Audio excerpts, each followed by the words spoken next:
गत दिनों टांडा के अंदर जसवा प्रागपुर विधानसभा क्षेत्र के वरिष्ठ कांग्रेसी नेता ने हिमाचल प्रदेश के एक वरिष्ठ पुलिसकर्मी के साथ दुर्व्यवहार किया। उन्होंने, जो प्रत्यक्षदर्शी लोग हैं, जैसा कि ये बताया गया है कि उन्होंने जो महिला अफसर थी उसके साथ बदतमीजी की। महिला अफसर के रोकने के बावजूद भी उन्होंने उसके साथ दुर्व्यवहार किया और जिसके कारण से वो जो महिला ऑफिसर है वो वहाँ रोई भी इस बात को लेकर कि ये क्या हो रहा है। लेकिन मुझे इस बात का दुख है कि जो एसपी धर्मशाला है, जिस प्रकार की कार्रवाई उनको करनी चाहिए थी, उन्होंने उस प्रकार की कार्रवाई नहीं की है। ये बड़े दुख का विषय है कि एक वरिष्ठ अफसर, एक वरिष्ठ महिला जिसके साथ इस प्रकार का दुर्व्यवहार होता है और उसका अपना ही विभाग का जो हेड ऑफ द डिपार्टमेंट है वो राजनीतिक सेक्शन के चलते हुए इस केस को दबाने की कोशिश करते हैं। मैं जानता हूं कि एक पर्टिकुलर धारा के अंतर्गत केस रजिस्टर्ड हुआ है, लेकिन मैं पूछना चाहता हूं इस सरकार से, माननीय मुख्यमंत्री जी से, कि क्या इस प्रकार के नेता ही आप लोगों ने पाले हुए हैं? क्या कारण है कि इस प्रकार की घटनाएं समय समय के ऊपर हिमाचल प्रदेश के अंदर होती हैं? आपको याद होगा कि इल्मा फरोज, जो कि बद्दी की एसपी थी, उसके साथ भी कांग्रेस के बड़े नेताओं ने दुर्व्यवहार किया था।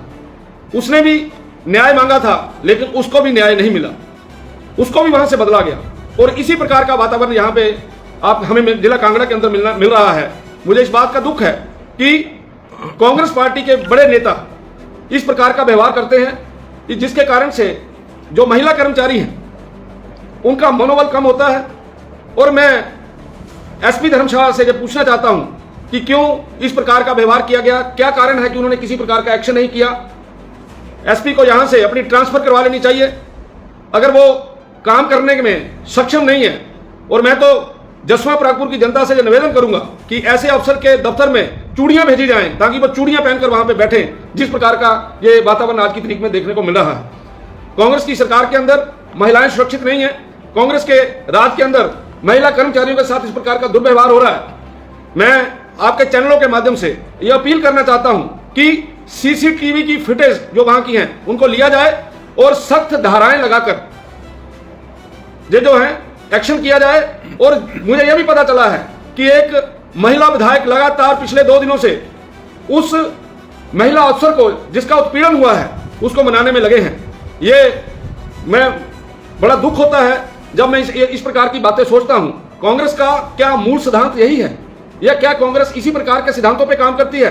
क्या कांग्रेस के समय में महिलाएं सुरक्षित नहीं है?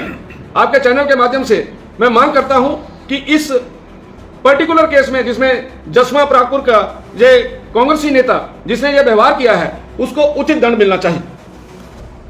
सर, ये मामला कौन से कब हुआ था, कुछ है आपके पास अंदेशा इसका? माननीय मुख्यमंत्री जी का टांडा का दौरा था। उन्होंने टांडा हॉस्पिटल के अंदर वहाँ पे आना था और वहाँ पे एक कार्यक्रम रखा गया था, लेकिन वो चंडीगढ़ से उनकी फ्लाइट नहीं आ पाई। और उस दिन जो मंत्रियों का काफिला है वो वहाँ से जा रहा था। हेल्थ मिनिस्टर का काफिला गया, उसके बाद चंद्र कुमार जी का काफिला गया, उसके बाद ये नेताजी की गाड़ी भी उनके पीछे चली थी, जिसको उन्होंने रोका और उन्होंने पूछा कि आप कौन हैं, आप क्यों गाड़ी आगे ले जा रहे हैं, गाड़ी आपकी आगे नहीं जाएगी, आप किसी कॉन्स्टिट्यूशनल पोस्ट पर हैं तो बताइए। तो उन्होंने उसके साथ दुर्व्यवहार किया। उन्होंने वहां पर किस प्रकार की भाषा का प्रयोग किया जो मैं यहां नहीं बता सकता हूं, लेकिन जो भी किया गया है वो शर्मनाक है और माननीय मुख्यमंत्री जी को इस सारे विषय का संज्ञान लेना चाहिए।